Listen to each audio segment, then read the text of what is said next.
Sejam todos bem-vindos a mais um episódio pelo canal da Bucocast. Hoje estou recebendo uma advogada especializada em direito médico, que é importante para a especialidade nós aqui discutirmos, né, uma pauta que vem sendo necessário, né, pela a nossa especialidade com relação às questões de operadoras, autorização de cirurgias, o direito do cirurgião, do paciente, e a gente fez esse convite a ela para que ela pudesse estar aqui hoje com a gente e poder discutir um pouquinho sobre esse tema que eu entendo que é muito importante para a bucomaxilo. Eu estou falando da doutora Renata Vilela. Doutora, é um prazer imenso poder recebê-la aqui no nosso canal da Bucocast, a gente poder fazer esse bate-papo, falar um pouquinho sobre a nossa especialidade e o momento da bucomaxilo, que é importante, e esse trabalho que você faz, e é uma honra poder recebê-la aqui. Eu agradeço o convite, o prazer é todo meu. Eu acho realmente que é uma pauta muito necessária, muito importante e muito atual. Então, eu espero poder contribuir. Vamos falar, você que nos acompanha pelo canal da Bucocast, vamos falar exatamente do momento que a bucomaxilo está vivendo, e com certeza vai ser um episódio que você vai querer assistir e poder tirar suas dúvidas também, porque a gente vai deixar aqui no vídeo a descrição dos contatos da doutora Renata para você também tirar as suas dúvidas. Doutora, primeiramente eu queria saber da sua formação, como que você, né, entrou para essa área do direito médico, né, que é uma área que cada vez mais se faz necessário. Eu não sei, pelo menos antigamente não se falava, não se tinha, parece que, muitos problemas dentro da área médica. Parece que hoje tem aparecido mais, não sei se é a divulgação, que hoje a gente tem mais acesso à informação, mas eu queria que você falasse um pouquinho da sua formação. Tá, joia.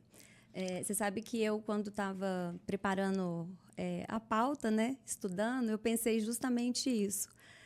Será que o direito médico, assim, ele vem de tanto tempo? Porque eu mesma não sei te dar essa resposta. Eu atuo no direito médico há muito tempo sem saber que era o direito médico. Então, eu acho assim, que houve uma especialização maior dos advogados, houve também uma divulgação maior, os pacientes estão sabendo dos seus direitos, então acho que por isso o direito médico está mais em evidência. Dentro da advocacia, a gente, né, na área do direito, é civil, trabalhista, criminal.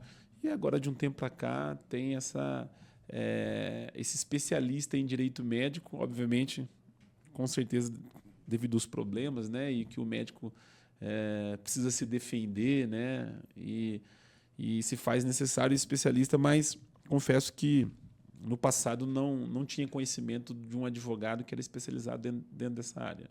Uhum. Eu queria que você falasse quais são as áreas que você atua dentro do direito médico, né? Porque são várias frentes aí que eu acho que o profissional tem necessidade, e eu queria saber quais áreas que você atua dentro do direito médico. Tá. Então, assim, eu tenho uma formação inicial no direito criminal, né? Logo que eu me formei, eu me especializei no direito criminal. Mas atualmente, e aí atualmente já tem uns 10 anos, que eu estou à frente de um escritório especializado em direito médico. E quais são as frentes? As frentes são a defesa médica em processos ético-profissionais, a defesa médica, e aí quando eu digo médico, né, é do profissional de saúde, engloba também os cirurgiões bucomaxilo, os cirurgiões dentistas, de um modo geral. E a gente atua, então, quando eles são processados pelos próprios pacientes, e aí isso vai englobar essa esfera ético-profissional, a esfera civil, né, nas ações indenizatórias, e, eventualmente, até a esfera criminal. Porque, às vezes, dependendo da situação, eles podem ser processados por uma lesão corporal e, em algumas vezes, até por homicídio. Quando você fala em lesão corporal, é o que a gente mais vê, assim, com relação à questão médica, né? Principalmente dentro do SUS, né? Paciente que fica muito tempo aguardando, ou às vezes um laudo que o médico passa, às vezes, para o paciente, que ele contesta, e aí ele acha que, né, quer fazer justiça com as suas próprias mãos. Eu acredito que dentro dessa área, eu acho que é a área que você mais tem, não sei se é isso, tem mais trabalhado ou não. Não, na verdade, eu tenho trabalhado muito em questões que o paciente processa o médico querendo uma indenização. Essa é a área que mais tem Os te médicos acionado. e os cirurgiões dentistas, eles têm sofrido com essas ações, porque isso virou uma febre, né? Tudo que acontece, o paciente entende que ele tem ali o direito de processar e receber uma indenização. A gente fala que há muito tempo atrás surgiu a indústria do dano moral, e eu, como advogada, vou dizer que eu entendo que o médico tem sofrido aí um pouco por essa indústria do dano moral. Hoje a gente tem a bucomaxilo num período assim bem crítico, né? A gente tem falado com vários cirurgiões aqui e quando se trata do direito do paciente, né? A cirurgia bucomaxilofacial, as queixas são as mesmas, né? E eu queria que você pontuasse aí quais são quando a gente fala dos riscos jurídicos, né? Dentro da bucomaxilo, quais são os pontos principais que você enxerga que é importante que o bucomaxilo saiba com relação a essa questão jurídica? Tá. Em relação aos riscos que eles sofrem, eu costumo dizer que nunca vai ser o erro técnico que vai condenar esse profissional, mas vai ser a ausência da prova de que ele agiu corretamente. Porque na grande maioria das vezes, a gente tem o processo, a gente percebe que esse profissional agiu dentro da melhor prática, dentro das técnicas, mas ele não documentou adequadamente esse atendimento. Então, o que eu vejo de problema? Prontuário incompleto, anamnese insuficiente, ausência de termos de consentimento livre e esclarecidos, ou, às vezes, até o que é pior, o profissional acha que ele está resguardado por um termo de consentimento que ele pegou do colega ou que ele comprou na internet, e esse termo ele não traduz em verdadeiro consentimento do paciente. Os termos precisam ser individualizados.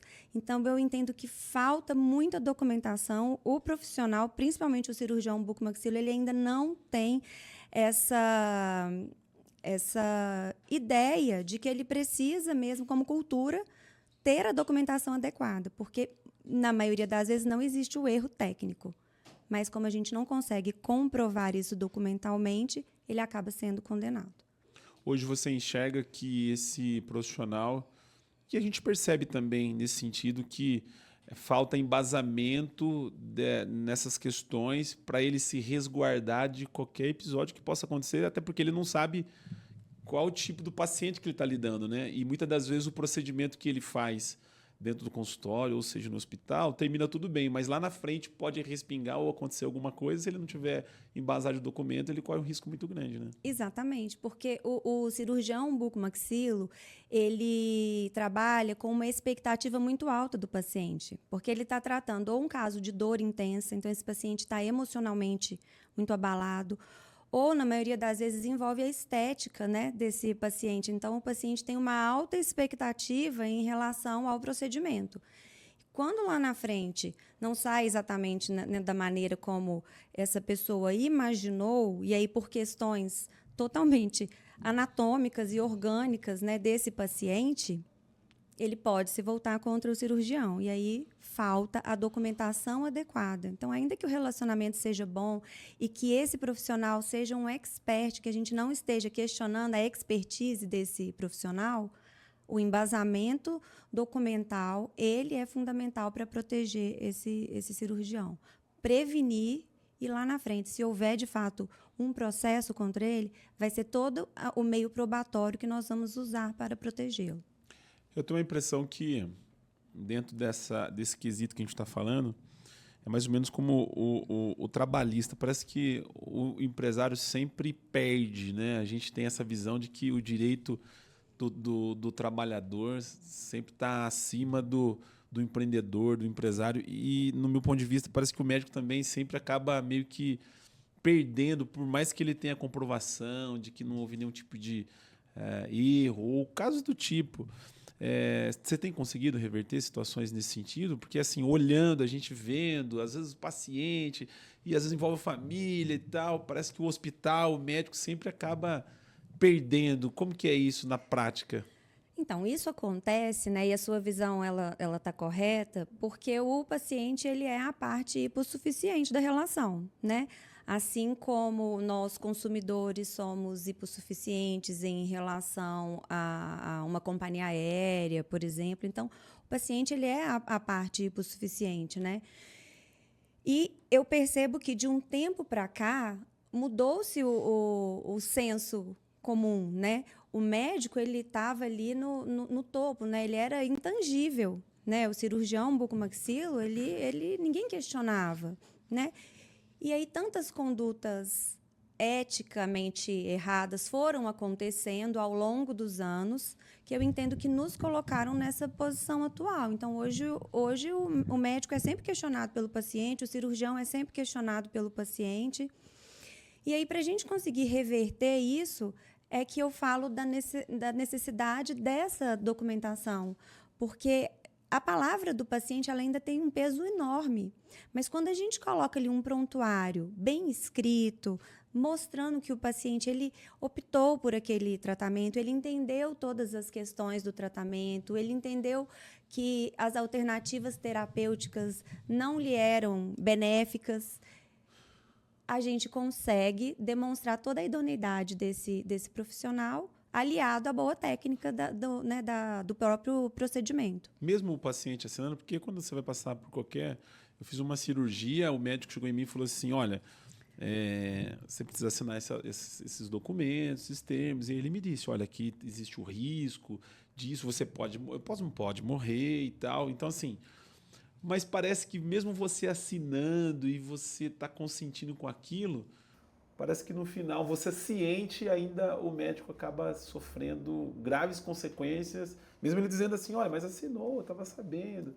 Esse consentimento na esfera jurídica, quando está lá, que o juiz vai avaliar, a situação parece que ela fala mais alto do que o documento, né? Exato, mas é por isso que não é um documento, não é um termo, e o termo, ele precisa... Como era esse termo que você assinou? Era um papel cheio de letrinhas que você não leu. Que eu não li, um monte Exatamente. de pergunta, que você não está ali, né?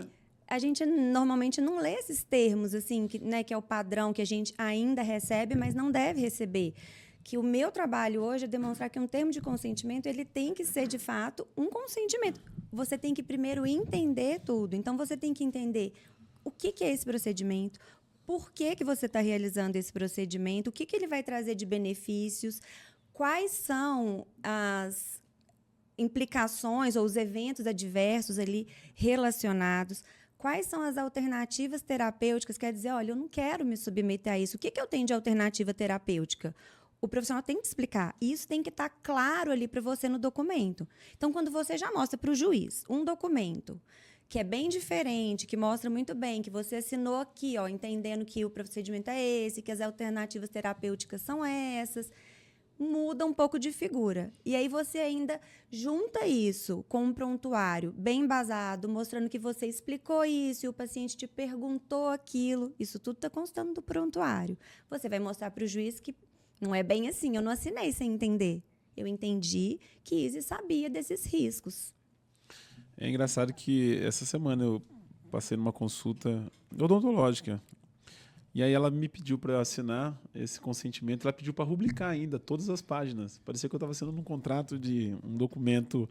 Mas aí você entende, né, que esse profissional da saúde, o médico, o dentista, o cirurgião, ele está... parece que ele está meio que Coagido. sozinho. Parece que ele está sozinho dentro dessa relação paciente e cirurgião, né? Vídeo ajudaria, por exemplo, numa uma entrevista dessa, onde o cirurgião fala dos riscos, onde ele apresenta os pós e os contras do procedimento, de repente, para você que vai defender um cirurgião e dizer assim, olha, o meu cliente, inclusive, ele faz questão de todos os casos que ele vai passar para o paciente, o paciente falando, isso aí, de repente... Ajuda. Todos os elementos se complementam, né? Os elementos probatórios. Então, é que hoje eu ainda sinto uma certa resistência do profissional em fazer isso. Em se adequar. A querer aquele modelo antigo de assim, ó, eu expliquei, está explicado, é isso e tem que fazer o procedimento e pronto, acabou. As consequências chegam. Essa é a questão atual. Então, eu sempre falo, vamos fazer as fotos do antes e depois, mas não para postar. Depois a gente entra nesse mérito, mas para fins de prontuário, para mostrar como o paciente estava. A anamnese, ela tem que chegar lá com já um marcador do que esse paciente está sentindo. Olha, a pré-anamnese, né? Você está sentindo de 1 a 5, de 1 a 10, quanto você está sentindo de dor? Ou quanto você está insatisfeito com isso? Por quê? Porque se o paciente lá na frente acabou o tratamento, ele volta, se ele estava numa escala de insatisfação de 5 e ele passou para 3, teve um resultado, você concorda comigo?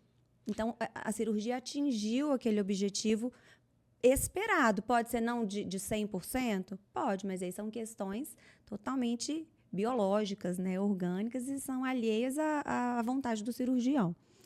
É bem interessante que você falou dessa anamnese, porque uma vez que ele pontuou o grau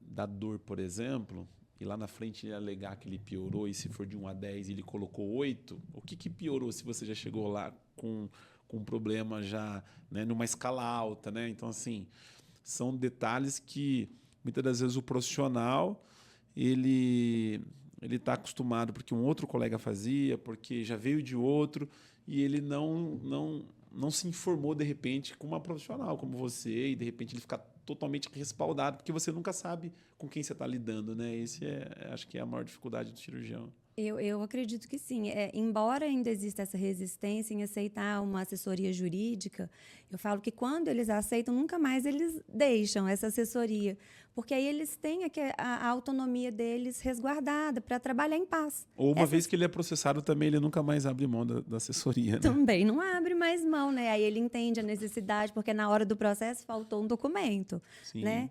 Então, ele vai ter a necessidade desse profissional ali para ele poder fazer o que ele faz com a técnica dele mesmo, né? Falando em defesa aí do cirurgião e falando dessas questões aí, uma vez que o cirurgião realiza o procedimento no ambiente ambulatorial, a responsabilidade é 100% do cirurgião, porque ele está na clínica particular, eu entendo que é dele. Mas uma vez que esse procedimento ele é realizado no ambiente hospitalar, quem que entra nessa questão da culpa quando há o erro? É o hospital, é a operadora de saúde, é o cirurgião, é todo mundo? Como que é isso, doutora? É o seguinte, quando existe um hospital, a cirurgia é realizada no hospital, a culpa do hospital ela é sempre objetiva, no sentido de que ela independe de culpa, ela é objetiva para todos os atos paramédicos. Então, por exemplo, quebrou um material ali do hospital, quebrou a maca, o paciente caiu no chão, alguma questão de hotelaria, falhou algum aparelho do hospital, essa culpa do hospital é objetiva. A culpa é subjetiva em relação ao profissional. Então, se o profissional que integrava o corpo clínico desse hospital agiu com culpa, né, como imprudência, negligência ou imperícia, o hospital responde solidariamente. E a operadora de saúde também responde solidariamente pelos médicos e cirurgiões que são credenciados à seguradora. Agora, o cirurgião, ele responde de forma subjetiva. É necessário que se comprove culpa, negligência, imprudência ou imperícia. Esse é um ponto, assim, né, eu acho que bem importante da nossa pauta, porque o paciente também, quando ele está numa situação que ele entende que ele foi prejudicado, né, a advogada, obviamente, do paciente, vem e coloca todo mundo dentro dos autos, né? E aí o cirurgião precisa entender e ter esse respaldo para ele poder também se defender, né? Porque, às vezes, a culpa não é do cirurgião, porque às vezes a cirurgia, por exemplo, é autorizada em um hospital, o cirurgião ele faz solicitação em um outro hospital, às vezes o cirurgião faz uma solicitação de um material, e aí o que é liberado para esse cirurgião, não o material que ele solicitou. Então, tem várias nuances aí dentro dessa situação, né? Aí essa questão de liberação de material é muito complexa, né? Que a gente sabe que é uma das dores muito atuais dos cirurgiões, Sim. porque, primeiro, pela pacotização, que acho que a gente ainda vai entrar nesse tema, mas pela questão da liberação. Então, o que acontece hoje? O profissional ele solicita ali a autorização do plano de saúde em relação aos procedimentos que ele vai executar e aos materiais que ele precisa usar nesse procedimento. E aí vem essa autorização, muitas vezes, parcial. Essa autorização parcial, você concorda comigo que ela é uma negativa? Sim. Está negando o restante, porque o que o profissional colocou ali é o que, tecnicamente, ele precisa para executar com segurança aquele procedimento. Então, quando isso acontece, o que eu oriento para os meus clientes? Não faça o procedimento. Por quê? Porque se você aceitar operar com menos material, com um material numa qualidade inferior, né? Ou a não cobertura de todos os procedimentos que você precisa realizar, quem vai responder pessoalmente é o cirurgião. Então, a responsabilidade pessoal é dele.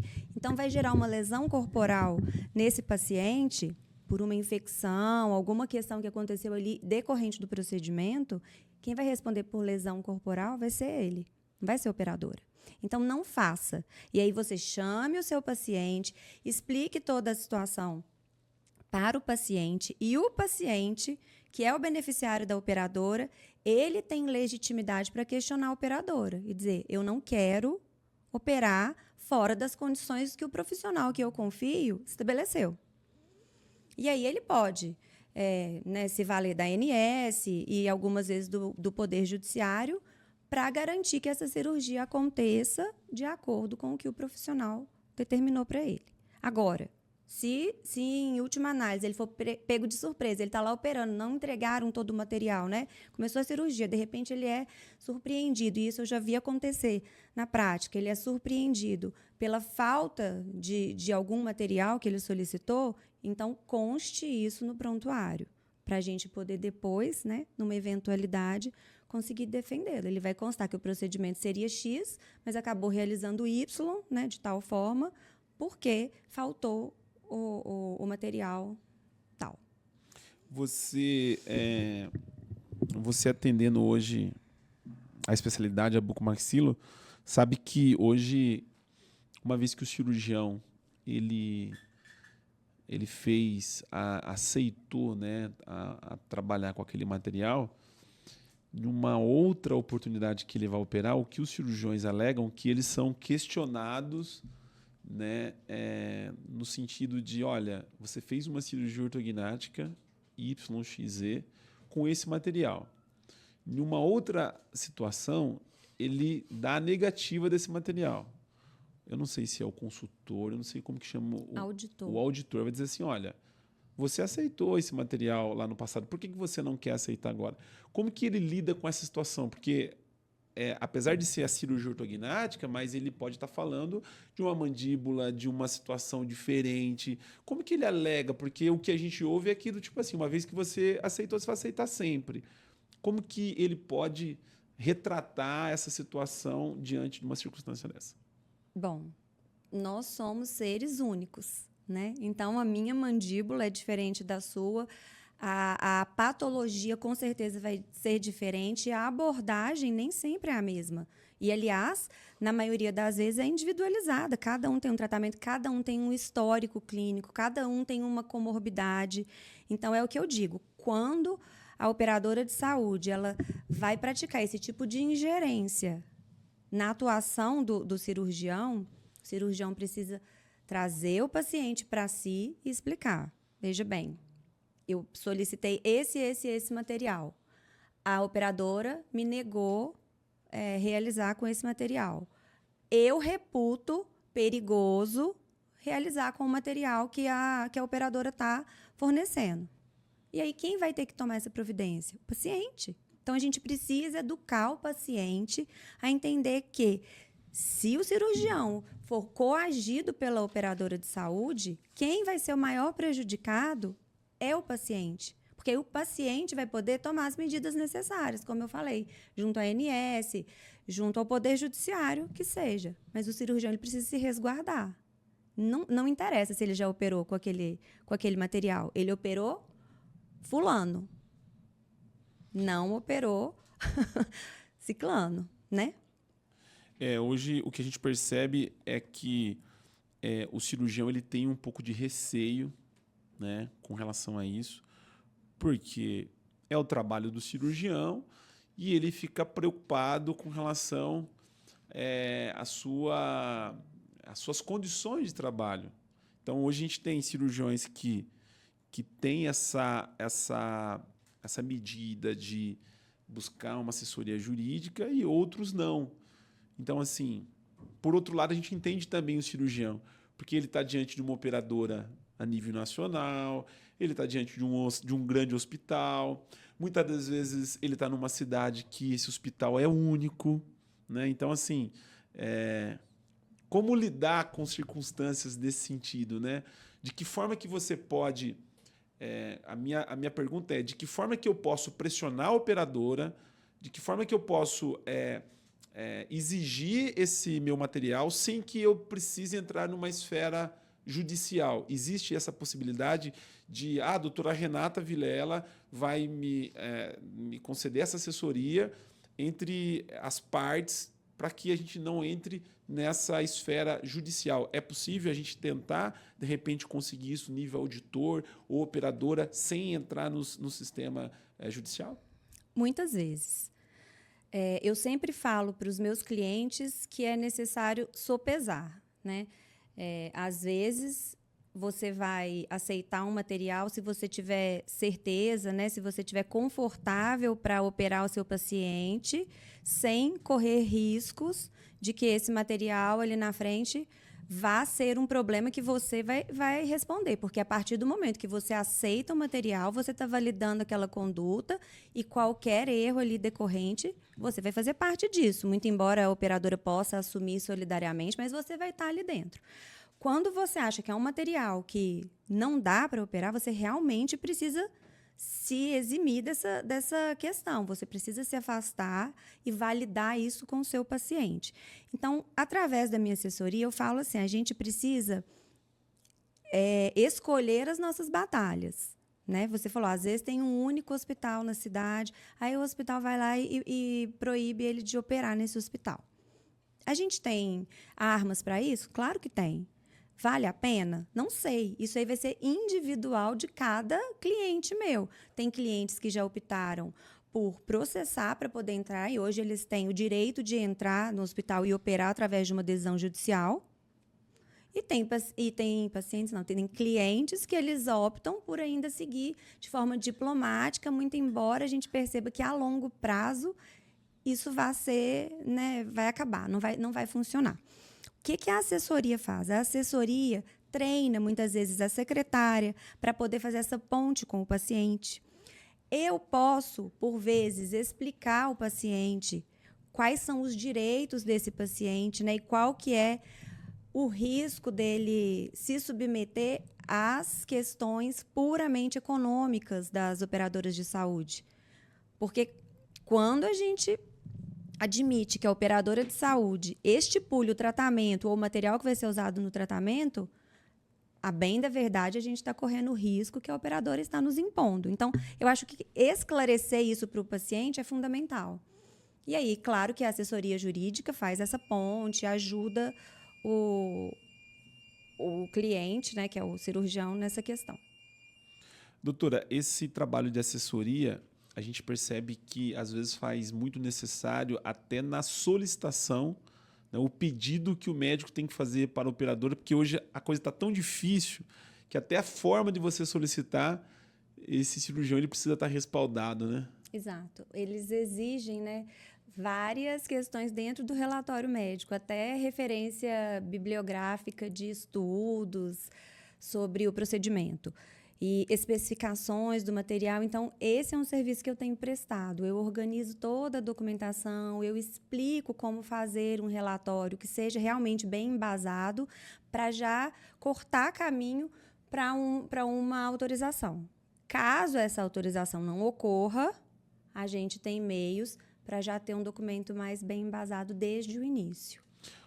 Hoje a gente costuma até brincar, né? Quando tem uma autorização, né, por parte da operadora nessa solicitação, o cirurgião tem que comemorar, porque parece que cada vez mais as operadoras têm colocado questionamentos na solicitação desse pedido de cirurgia, coisa que parece que até um tempo atrás era mais tranquilo. No seu ponto de vista, o que se dá essa exigência, essa burocracia, que muitas das vezes o médico ele questiona, todos os documentos estão aí, os laudos estão aí, e ele não consegue entender, e muitas das vezes o médico não sabe nem para onde ir numa situação como essa, né? E aí o próprio cirurgião fica sem conseguir explicar para o seu paciente o que aconteceu, né? Por que não está sendo autorizado. Cria até um mal-estar, às vezes, entre o profissional e o paciente. E assim, o que eu atribuo isso? Eu atribuo isso à questão puramente econômica, porque as operadoras de saúde, elas são cíclicas, né? Então, ali atrás, elas acabaram com o reembolso médico, praticamente. Hoje, elas estão ferrenhas em cima dos profissionais que precisam utilizar o PME. Por quê? Porque são caros. Então, elas estão nesse processo de verticalização, né? Não escondem isso de ninguém, e para elas é interessante o uso da rede credenciada ou da rede própria, que é muito mais barato. A gente não sabe qual que é o tipo de material que vai ser usado, né? Se esse profissional credenciado ele está sendo coagido a não fazer o melhor procedimento para aquele paciente, então é muito grave isso tudo que está acontecendo hoje, em relação à ingerência das operadoras, né? Quando você fala de reembolso médico, é uma pauta assim, que eu acho que vale a pena a gente levantar, porque o paciente, uma vez que ele paga o plano de saúde, né, existe alguns tipos de plano que cabe o reembolso, outros tipos de plano não cabe o reembolso. Esse serviço precisa ser avaliado cada plano, cada critério de operadora. Como que funciona a questão de reembolso e por que hoje está sendo negado esse tipo de serviço? Bom, o reembolso ele foi uma pauta muito em evidência no ano passado, né? Desde 2022, que ele está em evidência, e até assim foi o ápice do meu escritório, que eu precisei contratar mais pessoas, porque a gente não conseguia dar vazão às demandas tão grande a quantidade de problemas de reembolso, tanto de beneficiários quanto de profissionais que atendiam por reembolso, porque era muito comum a gente ter um seguro. Então, antigamente era isso. Você me perguntou como entender. Antigamente, o seguro-saúde, ele tinha reembolso. O plano de saúde era rede credenciada, não tinha reembolso. Então, era plano e seguro, né? Seguro bem mais caro, porque te dava a opção de tratar com a livre escolha. Você escolhia o seu profissional. Eu estou falando no passado, mas isso ainda existe, mas é que realmente diminuiu muito. E o reembolso, ele está previsto no contrato do beneficiário com a operadora de saúde. Então, normalmente, para ter reembolso, o reembolso está no contrato. Normalmente, são seguros, né? Existem as causas legais de reembolso, que acho que não é o tema, né? A gente está falando do reembolso por livre escolha. Então, ele ainda existe, ele está sendo mais dificultado. Houve a questão das fraudes, que foi uma munição que as operadoras tiveram para acabar com o reembolso.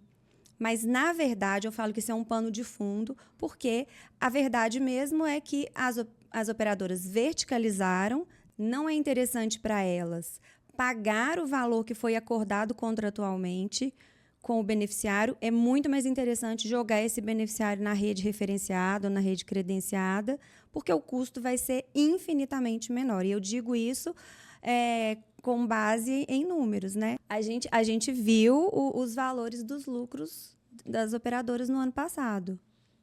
E o reembolso caiu estrondosamente. Então, assim, valeu a pena, né? Acabar com o reembolso. Eu queria que você falasse para os pacientes que muitas das vezes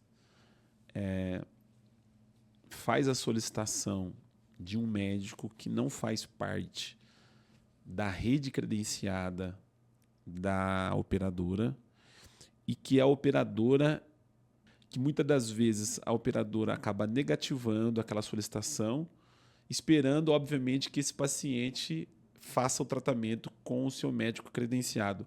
Esse paciente ele tem o direito de requerer a sua cirurgia com qualquer profissional que ele busque dentro da área que ele está necessitando, ou ele tem que operar com o cirurgião ou médico da rede credenciada? A gente precisa educar esse paciente, né? Eu falo que a grande arma contra as operadoras é que o beneficiário aprenda mesmo os seus direitos. Então, sim, ele tem direito, seja plano ou seja seguro, ele tem direito de operar com o profissional que ele escolheu. Qual que é a diferença? Ou ele vai receber o reembolso, caso ele tenha um contrato de seguro-saúde com a possibilidade de livre escolha, né, em relação aos honorários, ou ele vai pagar particular o profissional, mas ele tem direito de fazer na rede credenciada o uso do hospital, a cobertura dos materiais, os OPMEs, às vezes o anestesista, a equipe que for operar. Então, ele pode escolher de forma particular o profissional que vai operá-lo. Doutora, falando sobre a autorização de cirurgia, que eu acho que a gente falou sobre a questão da solicitação, enfim. Eu acho que essa palavra dentro da bucomaxilo é a palavra mais temida, né? A sua cirurgia foi autorizada, foi negada, né? E quando vem a palavra autorizada, é aquilo que eu falei, é festa.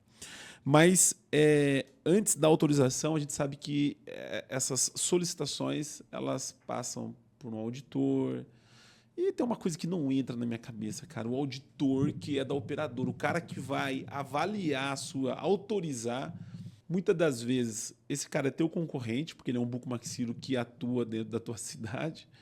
E ele é funcionário da empresa. Então, assim, como que funciona isso? Porque você faz uma solicitação, uma vez que ele é funcionário da empresa, ele obviamente vai autorizar aquilo que convém para ele. Como que você vê essa situação? E é normal isso? É uma curiosidade minha. O auditor, de fato, ele é funcionário da seguradora, da operadora, né, em geral. E aí ele é pago para negar. A gente sabe que funciona assim, ele vai negar, né? Ou ele vai negar parcial. Até quando você falou assim, sai a autorização e eles comemoram, né? Fazem um churrasco. Tem que ver se essa autorização foi total, né? Porque às vezes sai lá autorizado, aí você vai ver os materiais, está faltando metade. E aí, na verdade, isso é uma negativa, né? A gente tem que receber isso como uma negativa. E é muito importante que o profissional já saiba disso. A secretária do buco receba ali aquela guia e fale, não, isso aqui está errado. Porque a gente já tem que agir nesse momento, né? De falar, não, negou, então a gente precisa instaurar a junta médica, certo? Porque cada negativa, ela vai ter que ter como decorrência uma junta médica. Isso é o fato. E aí, voltando no auditor. O auditor, ele é parcial. Então, ele vai mesmo negar. A gente não tem que esperar nada do auditor. De quem que a gente tem que esperar? Do desempatador. Porque a partir da negativa pelo auditor, instaura-se uma divergência técnico-assistencial. Quer dizer, o profissional falou A, a seguradora falou B, instaurou-se uma divergência. E de quem que é o desempatador? O desempatador, em tese, não pode ser de ninguém, tem que ser isento. Seria um árbitro, né? Um juiz ali fora do judiciário, para analisar e falar, não, isso aqui está certo, isso aqui está errado, e aí ele julga. Mas a gente sabe que não é bem assim que acontece na prática. Todavia, essa é a regra normativa. Então, a ANS ela tem uma resolução, que, salvo engano, é a 424, que especifica todo o procedimento de junta médica. Então, tem a divergência, a operadora dá a opção de 4 desempatadores, que o profissional e o paciente vão eleger um, ou podem não eleger, e ele vai dar o parecer final. E esse parecer final é o que tem que ser seguido, em tese. Por quê? Porque aí a gente vai entrar na questão que essa junta médica, várias e várias e várias vezes, ela é ilegal. Ela tem acontecido de forma ilegal. Ela não obedece o rito da resolução normativa da ANS. E faz o que nesse caso? Então, a ANS já se posicionou a favor da junta médica. Ah, tá, a junta médica é devida. Porque no meu ponto de vista, eu, Renata, entendo que a junta médica ela não é cabível. porque é uma ingerência da operadora na atuação do cirurgião. Mas tudo bem, né? Vamos por conta de fraudes, por conta de excesso, às vezes de procedimento, excesso de exame, tudo que a gente sabe que acontece com alguns, existe a junta médica. Se você for à ANS reclamar que existe junta médica, você não vai ter sucesso. Mas se você for até a ANS reclamar que o processo da junta médica não foi cumprido, você vai ter sucesso. E aí, o que é a questão? A questão é que os prazos assistenciais são estabelecidos pela ANS através da Resolução Normativa 566 de 2022. O que isso significa? Que a partir do momento que você deu entrada no pedido de autorização para um procedimento, você tem 21 dias úteis, porque esse procedimento é eletivo, para que você esteja realizando a cirurgia. A junta médica, ela tem que iniciar e acabar dentro desse prazo. Quando eu vou à ANS e mostro que ela falhou ali, que ela não foi correta em algum dos seus artigos da resolução normativa, esse prazo ele é expirado e, por isso, essa cirurgia tem que ser integralmente autorizada. Quando existe uma advogada nesse trâmite, um advogado, fazendo essa solicitação ou fazendo essa comunicação com a operadora se sente um pouco mais do tipo assim, olha, vamos fazer tudo direitinho porque a gente pode, ou não, isso não vem ao caso. Por exemplo, eu estou dizendo de um cirurgião que ele está tendo dificuldade, está fazendo lá pela sua secretária e de repente ele fala, cara, vamos contratar uma advogada, às vezes ele não quer judicializar, mas ele quer colocar um serviço desse para começar a ter essa conversa com a operadora. Isso tem facilitado sem que ele precise ir numa esfera judicial? Muito. Muito, porque quando a gente vai fazer esse recurso contra a junta médica na ANS ou até na ouvidoria da operadora, eles sabem que a gente está tendo embasamento normativo. Então, eu aponto qual foi o artigo da resolução que foi violado, quais são as consequências disso, qual é o prazo que existe para resolver essa questão, quais são as sanções aplicáveis, e aí a resposta é outra. Então, assim, a gente tem tido muito sucesso nesses recursos. É importante que o cirurgião entenda esses pontos, porque às vezes ele está remando, né, ali, tentando e tentativas, e uma vez que esse documento ele é avaliado e ele volta com uma negativa, apesar de ter esses prazos, até onde a gente sabe que esses prazos não têm sido cumpridos, né, assim, dentro da lei. Ele ter essa assessoria, ele ter esse embasamento vai facilitar muito as questões de solicitação e autorizações também, né? Tem facilitado. Na prática, a gente percebe que tem facilitado. Você falou sobre a questão dos desempatadores, é isso, né? Existem alguns casos que a gente percebe que esses profissionais, muitas das vezes, não são bucomaxilo, às vezes é um médico de outra especialidade. Isso o cirurgião consegue ver, saber quem é esse desempatador, ele consegue ter acesso a isso e, de repente, fazer um outro requerimento. Como que funciona isso? O desempatador, primeiro, ele não pode ter vínculo com a operadora de saúde, ele precisa ter a mesma especialidade do profissional de saúde. Então, no caso dos cirurgiões bucomaxilo, ele também precisa ser um bucomaxilo com registro, né, tudo certinho, e precisa ter o registro na mesma jurisdição do profissional. Então, se é o CROSP, esse desempatador também tem que ser CROSP.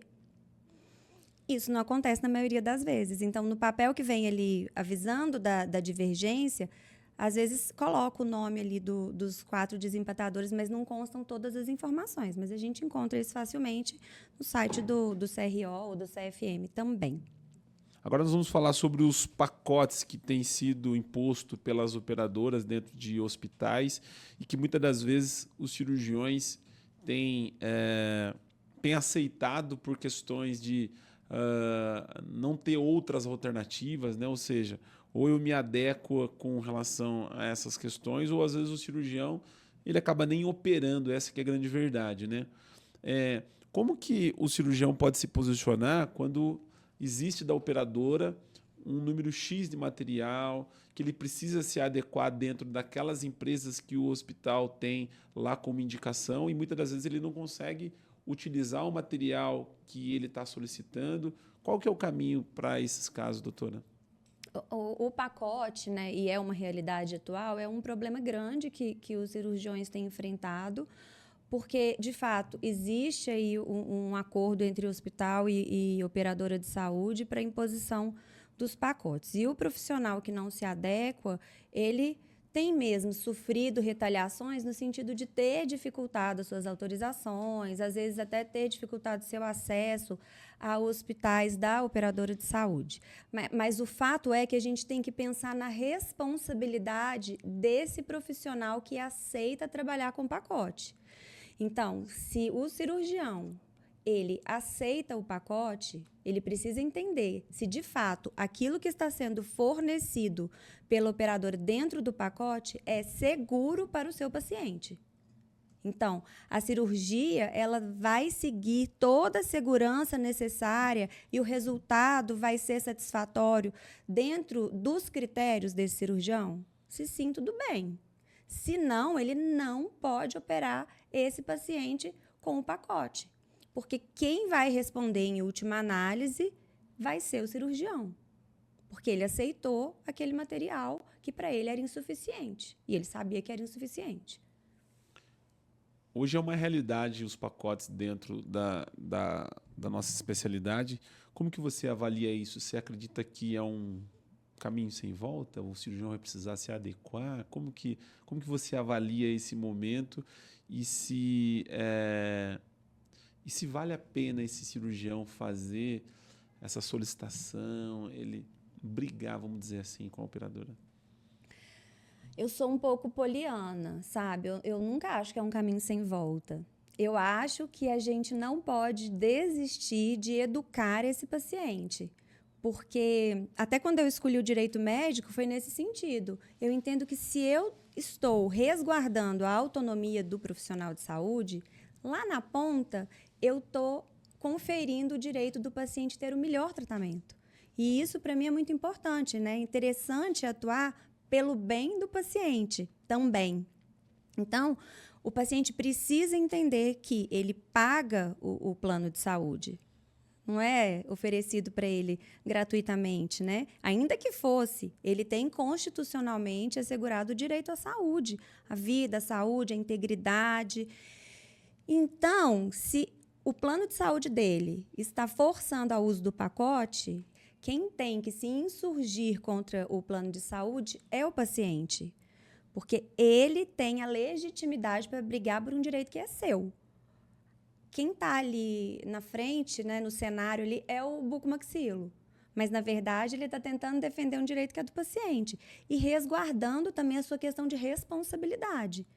Então, acho que tudo passa pela educação do paciente, do profissional ser bem sincero e desde o início explicar, olha, a gente tem dificuldade, às vezes, na autorização, mas eu não opero sem o material que eu entendo que é adequado, porque isso pode gerar uma reoperação, isso pode gerar uma infecção, isso, né? E aí ele vai saber explicar quais são as consequências do não uso do material que é necessário. E ele já traz esse paciente para si desde o início, né? Então, eles vão trilhar esse caminho pela autorização juntos.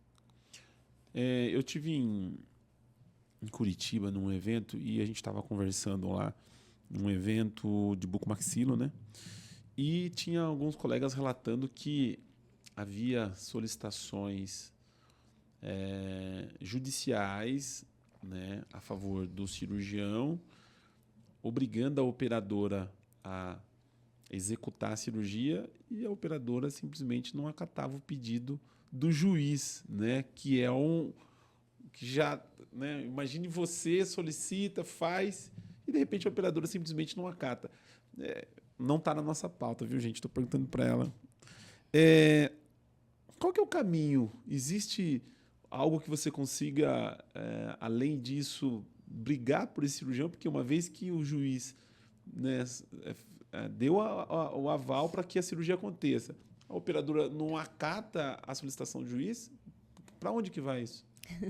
Aí você precisa ter um advogado muito aguerrido.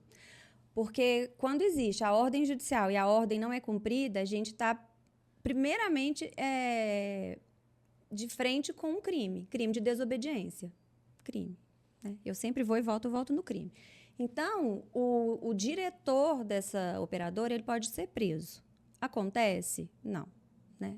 Mas dá um medinho. Então, quando o juiz manda ali, intima ele para resolver o problema em 24 horas, sob pena de prisão, eles fazem. Embargar alguma coisa do hospital pode também acontecer isso? Pode muita coisa. E aí, o primeiro pedido que eu, Renata, faço é justamente de bloqueio judicial de valores. Então, vai bloquear em conta. Então, o valor do procedimento é X, a gente vai bloquear esse valor em conta e vai fazer esse procedimento. Ainda que eles não queiram pagar. E aí começa a correr multa diária, eles vão pagando multa diária. Então, tem várias coisas. Só que a gente tem que ficar realmente, é o tipo de processo que a gente tem que ficar em cima ali, diariamente, conversando com o juiz, no pé do juiz, para o juiz ir determinando os bloqueios e tudo que é necessário. Isso é uma realidade já ou é algo que eu ouvi, é uma coisa inusitada? Enorme, em todos os setores, não só em cirurgias bucomaxilo, mas em todos os tratamentos que a gente pede via judicial. As operadoras não estão cumprindo. Nós vamos parar onde? Boa pergunta, né? Então, eu acho assim, não podemos desistir. Porque se a gente desistir, a gente está entregando de bandeja para as operadoras tudo que elas querem. Você falou sobre a questão do cadastramento do cirurgião, que isso foi, né, teve um boom assim, geral, né? A gente falando com os colegas cirurgiões que estavam operando no mesmo hospital há anos, de repente recebe um e-mail dizendo que ele não é mais autorizado a operar naquele hospital. E eu vi casos de um cirurgião ir para a cirurgia com o paciente e chegar na porta do hospital saber que ele não tem mais autorização para operar lá. Como que está essa situação e como que o cirurgião pode se resguardar ou como que ele pode solicitar? Como que está essa questão, doutora? Essa questão ainda tem acontecido, é uma questão que eu reputo muito grave, é uma violação muito gritante da lei, porque todo cirurgião tem direito de entrar e operar nos hospitais. Os hospitais não podem impedir o acesso de um médico ou de um cirurgião bucomaxilo para operar no hospital, independentemente dele ser privado ou não. Eles simplesmente não conferem o cadastro ou, às vezes, não renovam o cadastro, que deve ter sido o caso desse profissional que você está falando, né? Ele devia ter o cadastro, não renovaram o cadastro e ele não entrou para operar, né? Uma situação que, para mim, ela é passível de dano moral, né? Com toda certeza, porque como é que ele fica em frente a esse paciente dele? Mas a questão é que existem várias formas de abordar esse problema sem até precisar buscar o judiciário inicialmente. Porque essa conduta, ela parte de uma maneira informal, ela não é escrita, né? Simplesmente eles avisam. Ou às vezes é escrita nesse sentido que você falou, você não está autorizado a operar aqui. Mas isso precisa ter uma normativa por trás, ela precisa ser fundamentada. Eu não posso operar aqui por quê? Porque o seu cadastro está vencido. Ok, o que eu preciso fazer para renovar? E tudo isso tem que ser documentado. Então, tudo tem que partir do regimento interno do hospital, né? As normas para se operar nesse hospital precisam partir do regimento interno. Então, o que eu faço? Eu notifico esse hospital e peço a cópia do regimento interno.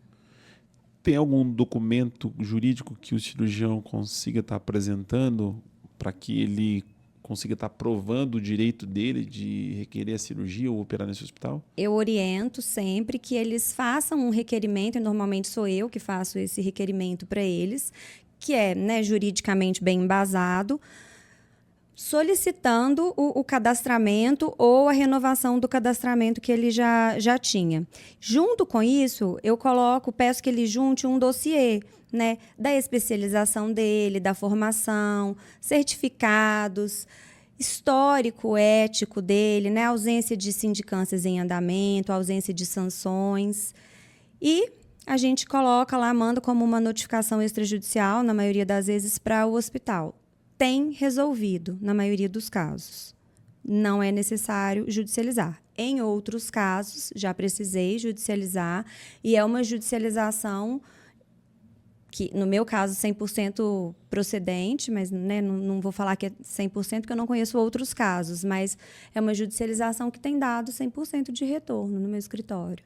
Doutor, eu queria abrir com você aqui uma pauta com relação à rotina do cirurgião bucomaxilofacial, principalmente se tratando de disposição, de imagem. A gente tem uma agência de marketing e lá no passado a gente tinha muito mais dificuldade de registrar antes e depois. O cirurgião solicitava, às vezes, campanhas patrocinadas, mostrando antes e depois, enfim. Mas a gente percebe que isso acabou dando até uma melhorada com relação ao passado, mas ainda a gente percebe que alguns colegas têm muito receio, têm muita dificuldade com relação a esse tipo de exposição. O que juridicamente esse cirurgião, ou se ele corre um risco, ou é possível ele fazer sem que ele tenha algum problema com relação ao seu registro, seja do CRO ou CFO, principalmente quando se fala de redes sociais, publicação de antes e depois? Em 2019, com a resolução 196 do CFO, autorizou-se expressamente a publicação de antes e depois. Né? Então, foi uma questão, assim, um divisor de águas, mas também, no meu ponto de vista, um problema, porque autorizou o diagnóstico e o resultado, antes e depois. Né? O profissional vai mostrar o diagnóstico e mostrar o resultado. Isso é o antes e depois. Justamente com essas palavras, porque tem caráter científico, informativo e educacional. E aí, um pouco que todo mundo falou, oba, tá autorizado antes e depois e sai fazendo antes e depois de qualquer forma. E existem requisitos que precisam ser observados. Então, o antes e depois, ele precisa ter esse caráter educacional, científico, informativo que seja. Então, é muito importante colocá-la na legenda o caráter informativo disso ali que está sendo feito. Né? Ainda que seja um preenchimento, o que for, qual o procedimento estiver sendo realizado, é preciso constar na legenda, né? Outra coisa, vai postar o paciente, precisa ter ali do paciente um termo de consentimento, né? Uma autorização de divulgação da imagem dele. Outra coisa, não pode postar antes e depois de colegas, só de pacientes seus. E uma coisa que eu acho que muita gente não sabe e posta, pessoa jurídica não está autorizada a fazer antes e depois, só pessoa física. Clínica posta antes e depois como ninguém, mas clínica não pode. Clínica é pessoa jurídica. Nossa, essa aí é nova, não fazia nem ideia. O profissional que tem seu consultório e ele tem ele está legalmente como pessoa física, ele pode. Agora, se ele for como clínica, não, ele não pode. Então, no Instagram dele, fulano de tal, cirurgião, bucomaxilo, sim. No da clínica, não. E uma outra coisa que eles fazem muito, que eu vejo, é mostrar a execução do procedimento. Isso é totalmente proibido. A cirurgia, a execução. Até um botox, nem invasiva. Às vezes colocando um botox, às vezes fazendo um clareamento dental ali, não pode. E quais são os problemas que o cirurgião pode sofrer com relação a isso? Então, o problema da infração ética nesse caso aí é que os próprios colegas denunciam, né? Então, ele pode sofrer mesmo processo ético profissional junto ao CRO. Isso. E o que eu vejo de problema nisso? Eu vejo, aí como advogado eu vou um pouquinho além, né? Eu vejo que, por exemplo, se o cirurgião bucomaxilo, principalmente aquele que faz a harmonização, porque o bucomaxilo também, né? Ele mexe muito ali na estética da pessoa. Ele está muito em evidência porque a pessoa tem uma expectativa muito grande em relação ao procedimento. Né? Ela sonha como vai ser o resultado daquele tratamento. Então, ele é um alvo ali, muito fácil.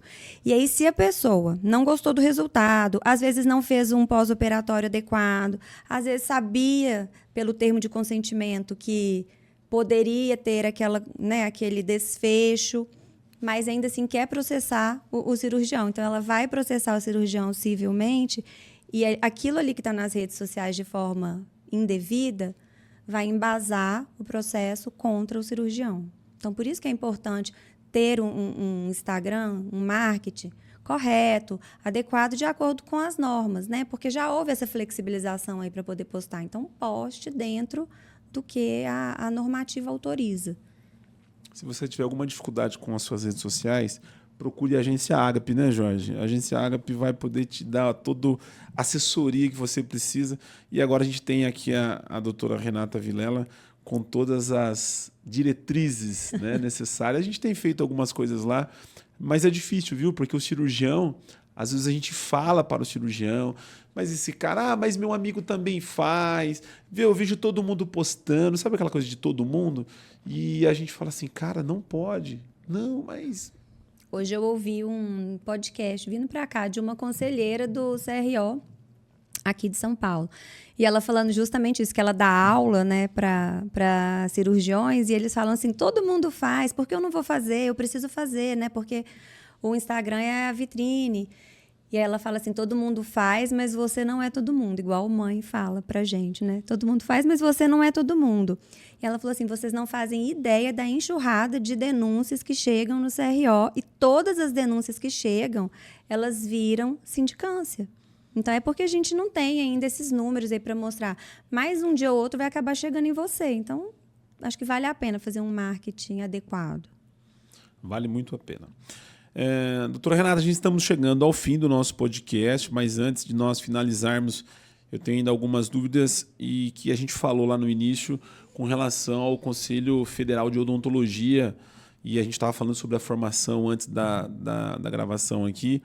O profissional que tem uma formação ou uma especialização em determinada área e que ele se propõe como especialista, né, daquilo que ele cursou, enfim, mas ele não tem um registro lá no CFO. Como que funciona isso? Ele só é especialista a partir do momento desse registro? Porque, ao meu ver, uma vez que você terminou a especialização e está com o certificado na mão, eu sou especialista, mas parece que você falou que não é bem por aí, né? Exatamente. Isso foi uma descoberta alarmante para mim. Como que os cirurgiões eles têm essa mentalidade de que realmente, olha, eu fiz a especialização, eu tenho aqui o meu diploma, o meu certificado, eu sou especialista. O que mais que eu tenho que fazer? O principal, registrar junto ao CRO. Quem não registra não é especialista. E aí tem toda uma lógica por trás disso. Então, eu vou te falar e acho que no final você vai concordar comigo. Para você ter o título de especialista, você tem que fazer um curso de X horas, normalmente são 500 horas, em uma instituição que seja aprovada pelo MEC. Você tem que ter uma série de requisitos que o CRO vai estipular. Quem vai fazer a checagem desses requisitos? Se você de fato cumpriu, ou se você fez um curso ali que não é autorizado pelo MEC, 10 horas de curso EAD, e está querendo se intitular um especialista. Então, quem faz essa checagem é o CRO. E aí ele falando, ok, você cumpriu todos os requisitos, registra essa especialidade e aí sim você pode passar a atuar como um especialista. Uma vez que ele está atuando e não tem o registro, quais são os riscos que esse profissional pode estar correndo? São multifacetados esses riscos. Por quê? Ele vai estar infringindo o código de ética, então ele está ali suscetível de uma punição ético-profissional. Ele pode também ser acionado por um paciente que viu ele ali no Instagram fazendo harmonização orofacial, por exemplo, né? Acreditou que ele era um especialista na área e não precisa, eu quero fazer uma ressalva muito importante, não precisa estar escrito, sou especialista em harmonização orofacial. Você está ali aplicando botox, colocando preenchimento, fazendo todas as atividades de um especialista em harmonização, você está levando o público a crer que você é especialista. E como a gente falou lá no início, o consumidor ele é a parte hipossuficiente, ele entendeu que sim, ele vai ter todo o apoio do judiciário. Então, ele pode judicializar contra esse médico pedindo a reparação pelo dano moral, pelo dano estético, pelo dano material. E O que eu reputo ainda mais grave é, no âmbito criminal, você pode ser processado por falsidade ideológica, porque você está ali apresentando ser quem você não é. Se você se apresenta como especialista e não é, você está incorrendo em falsidade ideológica, sob o meu ponto de vista. Uma vez que ele tem o registro dele como profissional da odontologia, de formação, ele tem um registro lá, CRO, CFO, ok. Uma vez que ele se tornou um especialista, seja em implantodontia, ortodontia, ele também precisa dessa especialização obter seria um segundo registro, seria isso? Exato. É um registro da especialidade. Então, para ele estar apto a atuar nessa especialidade, ele precisa ter a técnica, que ele vai fazer através dos cursos, e ter o registro junto à entidade de classe. Isso, assim, dentro da nossa experiência do dia a dia, não é muito burocrático isso? O profissional, muitas das vezes, não procura isso, porque às vezes a própria escola entrega o certificado e ele entende que uma vez que ele tem um certificado, ele já se torna um especialista. E outra dúvida também, uma vez que ele não tem isso, ele consegue reorganizar isso, procurar esse registro, como que é? Então, ele precisa, né, a partir do momento que ele tiver ciência disso, eu acho que a grande questão é que não é burocrático, não é caro, é porque falta mesmo a informação, né? Acho que eles pensam, acho que por esse lado, assim, eu já fiz o curso, eu só não registrei. É um problema meramente burocrático, mas não é um problema meramente burocrático. Tem todas essas frentes que eu falei, ético profissional, civil e criminal. Então, é uma questão que me alarmou quando eu soube a quantidade de especialistas que não são especialistas porque não tem registro. Muito embora eu tenha toda a técnica e toda a expertise para realizar aqueles procedimentos.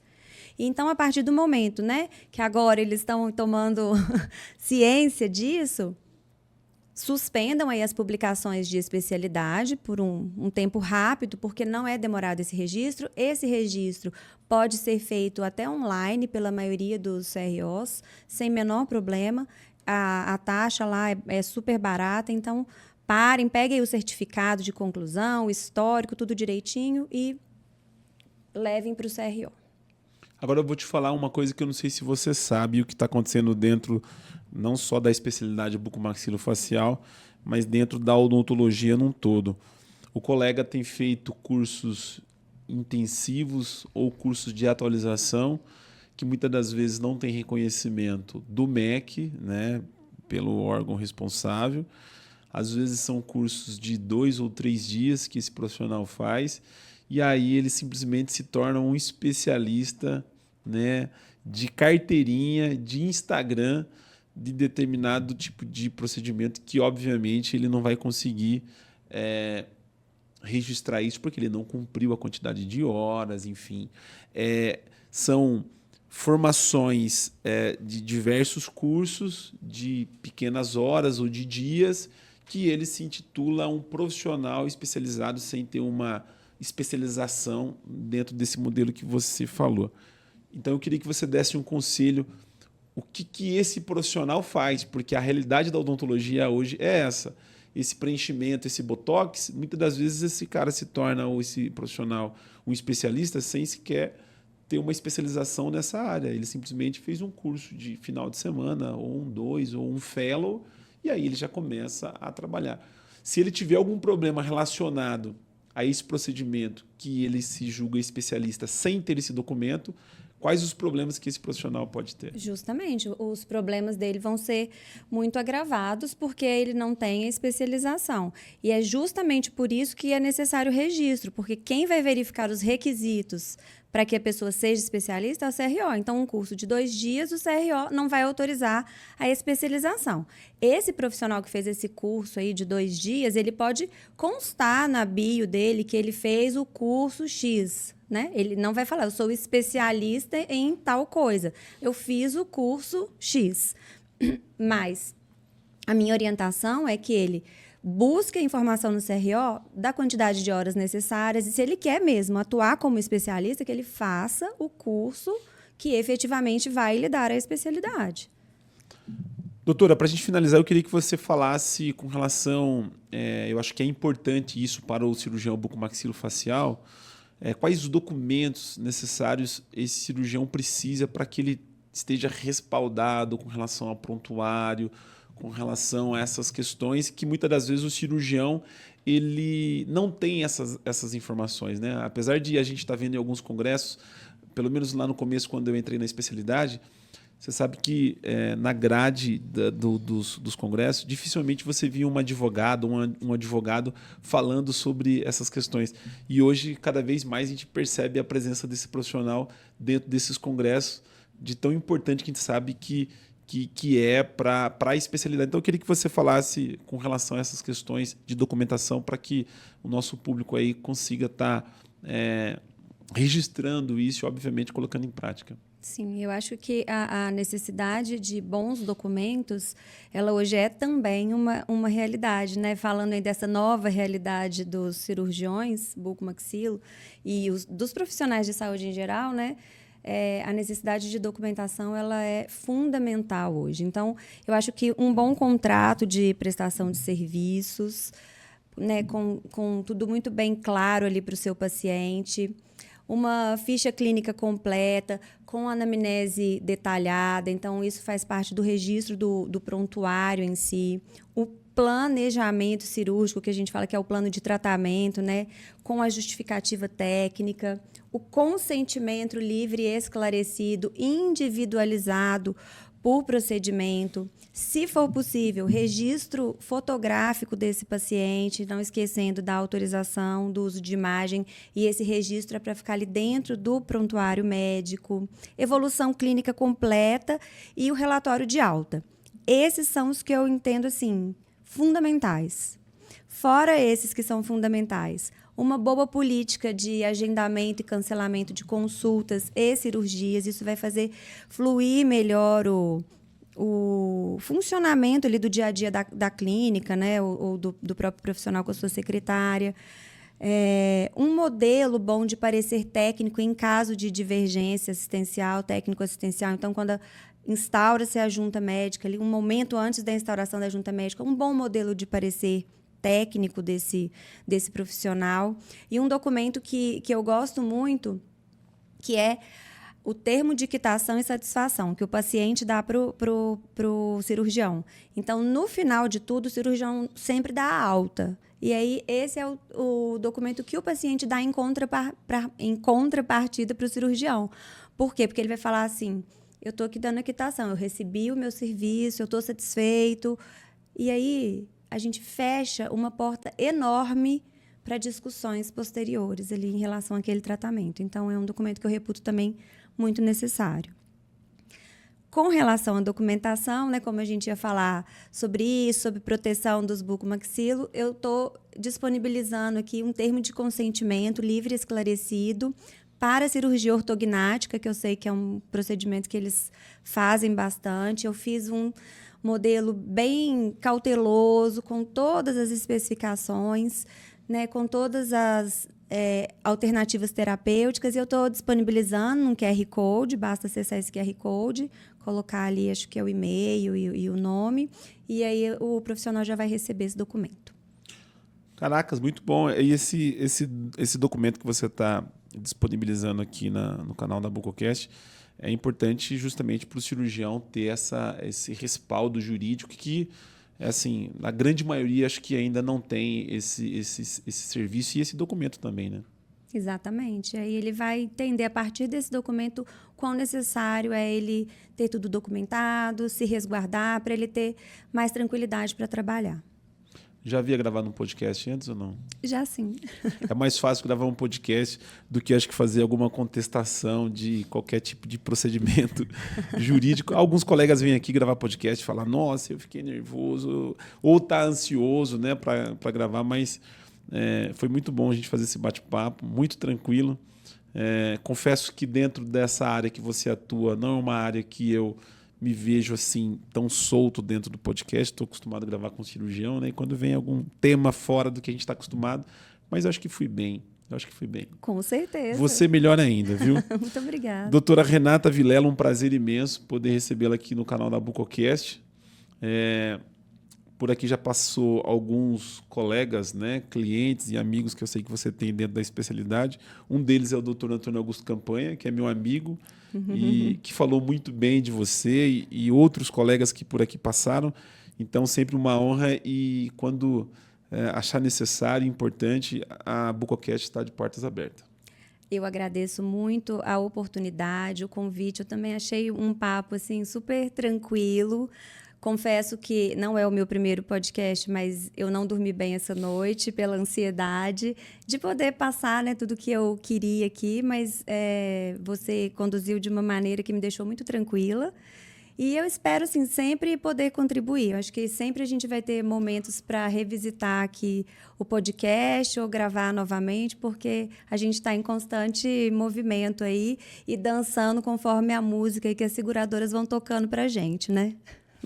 Eu sei que você gravou um podcast, como você falou, mas eu não sei em qual estúdio, viu, Jorge, ela foi. Mas eu queria que você falasse o que você achou da nossa estrutura, do nosso estúdio aqui em São Paulo. Eu achei excelente. Eu achei aqui um lugar muito confortável, muito bem estruturado. O que eu te falei, me deixou muita vontade. E eu quero voltar. A gente vai ser uma honra você retornar aqui no nosso podcast. A gente tem, além de São Paulo, Piracicaba, um estúdio muito bacana lá também.